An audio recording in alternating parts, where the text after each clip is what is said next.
First of all, thank you so much for such a warm welcome.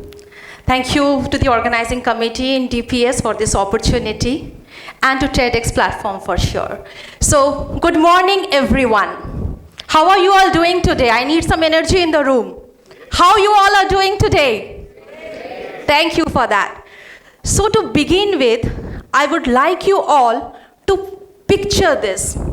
A young girl is standing outside the heavy metal grills and heavy metal walls of a maximum security prison, clutching onto her notebooks, which is filled with case studies of criminology, behavioral psychology, and the anatomy of crime.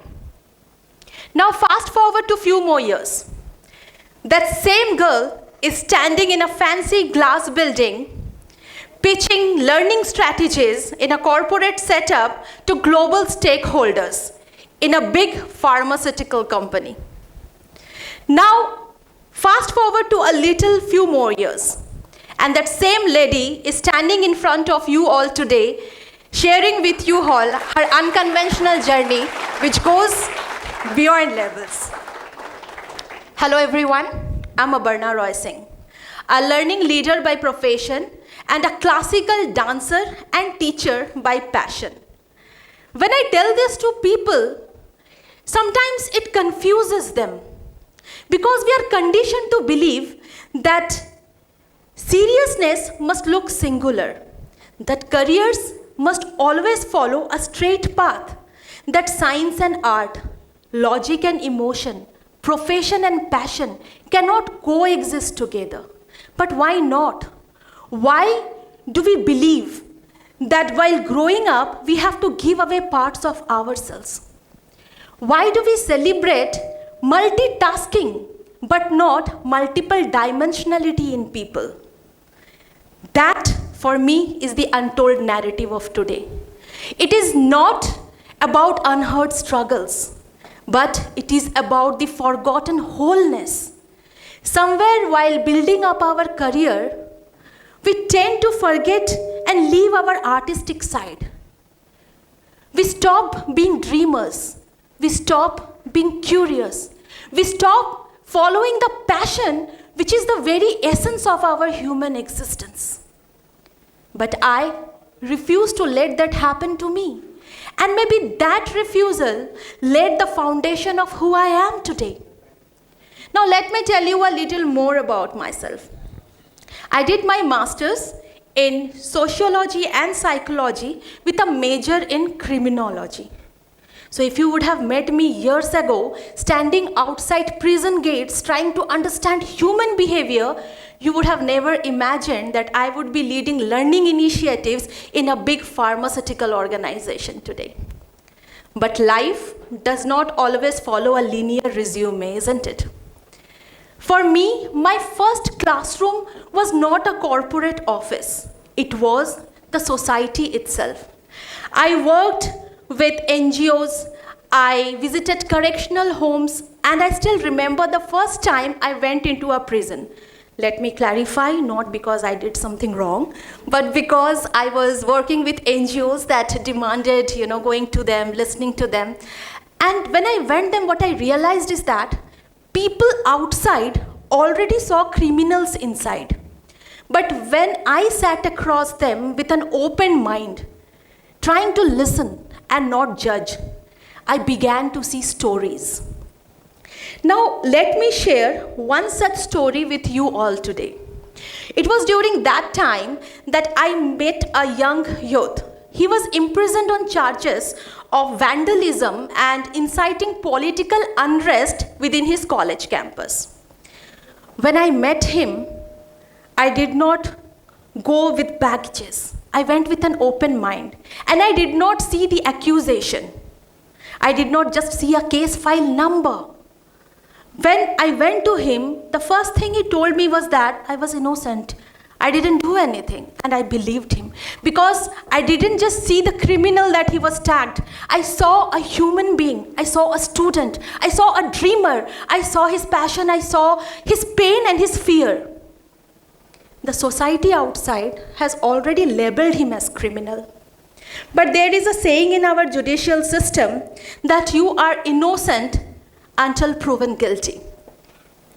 But the world does not always wait for the truth.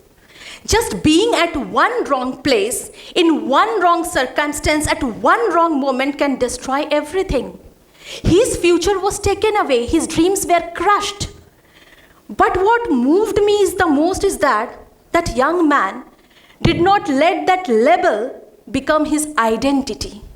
He fought for justice, he endured the struggle, and ultimately he was proven innocent. Years later, I learned that he was very successful in rebuilding his life. And that day, I learned something very meaningful, that it is very easy for people to label you, but they cannot stop a determined human spirit forever, because the world just sees a label, but life is still writing its comeback story. So let me come back to my unconventional journey. After my master's, I did my MBA and I joined a corporate. This time as a beauty product trainer.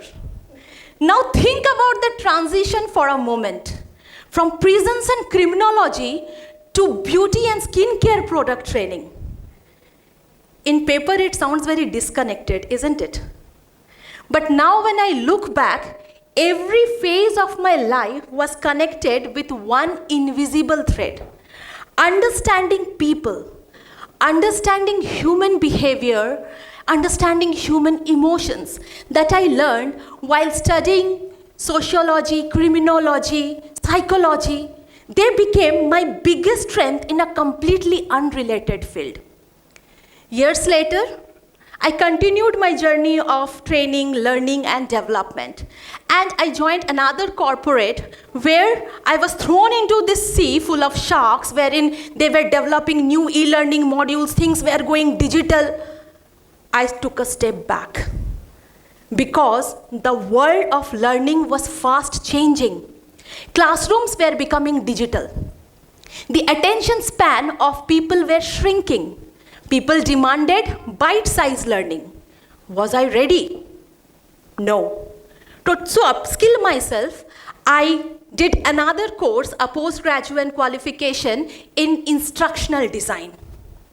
In that process, I learned, I unlearned, and I relearned again.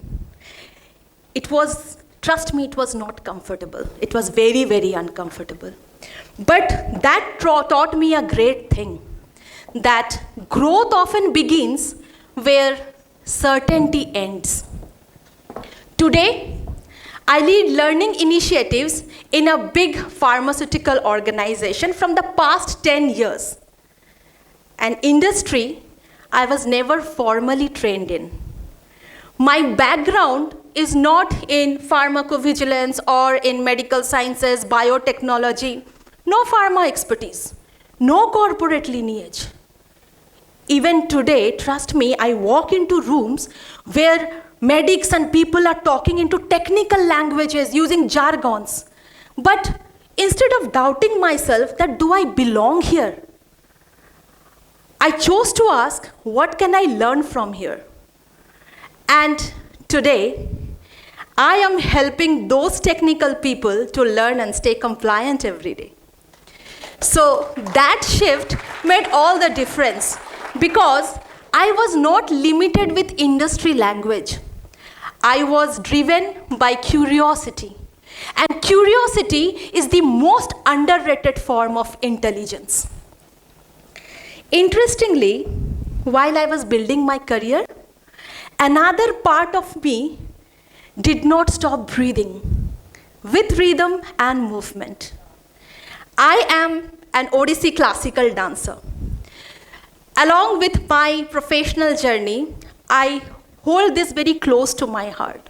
I continue practicing dance. I continue teaching students. I continue nurturing an art form that demands discipline, patience, storytelling, and understanding human emotions. Sometimes people ask me when I tell this to them, How do you balance these two separate worlds? And that hit me. They aren't two separate worlds. They are very much connected. You will ask me how? Because a dancer reads expression. A learning leader reads people. A dance teacher guides rhythm. And a learning leader guides growth. Both requires understanding human emotion. Both requires understanding how we can work together in an environment where we can sustain our identity as a whole. Both require the ability to inspire transformation. And this, for me, is another untold narrative of today. We are lot more powerful when we stop dividing ourselves into fragments. Yet our current system demands hyper-specialization so aggressively that we ask people to stop and look serious. We tell creative children to focus on real studies. We tell artistic people to stop following their passion just to look serious. But why can't we tell the current generation to learn the art of balancing rather than telling them to choose between stability and passion? Please remember that the world does not belong to people who fit neatly into categories. It belongs to them who are brave and courageous enough to step into the uncharted domain, who are curious, who are adaptable and agile. Adaptability for me was never a concept or an idea. It was something that I lived again and again and again. From prisons to product workshops, from beauty and skincare training to digital platforms, from uncertainty to leadership. Every phase of my life was about reinvention, and it taught me something very meaningful, that nothing I learned got ever wasted. So to all the school children who are present here today, I would definitely like to tell you all that your career is not defined by one mark sheet. Your intelligence is not measured by one exam. And your potential is definitely not limited to where you begin. Because nothing you learn will ever go wasted. Today, your interest might seem like a scattered puzzle, but trust me, in future, they are going to be your competitive edge. The psychology I learned helped me understanding people. Criminology helped me with behavioral analysis. Working with NGOs taught me empathy. Dance taught me discipline and expression. And learning leadership taught me adaptability. So they are not separate pieces. They are the mosaic of who I am today. So before I leave, I would definitely like to ask you a few questions. How many people are sitting in this room today believing that they do not fit the traditional definition of success? How many passions are being crushed in the name of practicality? And how many brilliant minds and future leaders are sitting in this classroom today thinking that they are average just because their talents are different? And what would happen if we stop asking, do you belong? And rather start asking, what unique perspective can you bring? My journey was never a straight line. It was and still is a process of continuous becoming. Belonging is not a permission slip given to you by the world. It is a space that you claim with your sheer courage and your determination. So the next time you feel that you do not belong, do not doubt yourself. Do not question, do I fit? Rather think, what can you learn and what can you become? Because your identity is not defined by any labels. It is defined by your sheer courage, your determination to break them and create your own identities that goes beyond labels. Thank you, everyone.